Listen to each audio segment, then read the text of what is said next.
నింపబడాలి. ఆమేన్. హల్లెలూయా. మీరు పరిశుద్ధాత్మ శక్తి చేత నింపబడాలి. చూడండి సీక్వెన్స్. బాప్తిసం తీసుకున్న వారందరూ కూడా చేయవలసిన పని ఏంటంటే, బాప్తిసం తీసుకున్న తర్వాత ఆయన వాక్యం గ్రహించిన తర్వాత పరిశుద్ధాత్మ శక్తి చేత నింపబడాలి. ఈ అనుభవంలో నాట్ల చాలా మంది క్రైస్తవులు, ఈ క్రైస్తవులు చాలా మంది విశ్వాసం ఎక్కడ దాకా వస్తారంటే బాప్తిసం తీసుకుంటున్నారు, ఆడవరకే ఉంటున్నారు. కానీ ఆత్మ నింపుదలలోకి రాట్ల.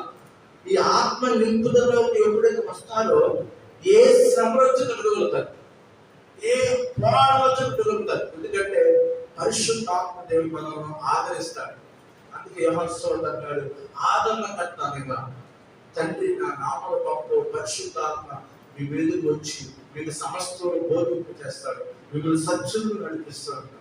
పరిశుద్ధాత్మ దేవుని శక్తిని మనం పొందుకుంటూ ఉండాలి.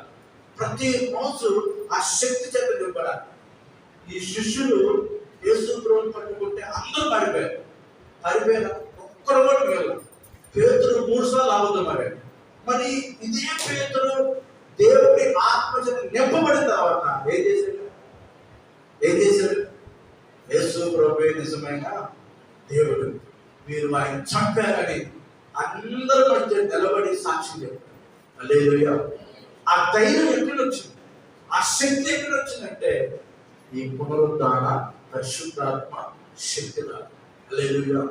అందుకే మనం అందరం కూడా ప్రతిరోజు ఆత్మ నింపుదలకు రావాలి. సంఘము ఆత్మ చేత నింపబడాలి. సంఘంలో ఉన్న ప్రతి సేవకుడు, విశ్వాసం, ప్రతి చిన్న బిడ్డలు, అంచెల్లో మనుషులందరి మీద ఎక్కువ సవాలు నా ఆత్మతో నింపబడాలి. ఆత్మ చేత నింపబడిన తర్వాత మన నాలుగు మార్చబడి, మన పద్ధతులు మార్చబడి, మన అలవాట్లు మార్చబడి, మన చూపు మార్చబడింది, మన నడవడిక మార్చబడింది. అప్పుడు దానికి అపవిత్రమైన యెషయా ఏమన్నాడు? ఆయన అగ్ని చేత యెషయా కాల్చబడిన తర్వాత ఏమన్నాడు? నేను నీ కొరకు సేవ చేస్తానయ్యా. యెషయా గ్రంథం 6 అంటాడు. కారణం దేవుని శక్తి చేత నింపబడాలి. ఆమేన్. హల్లెలూయా.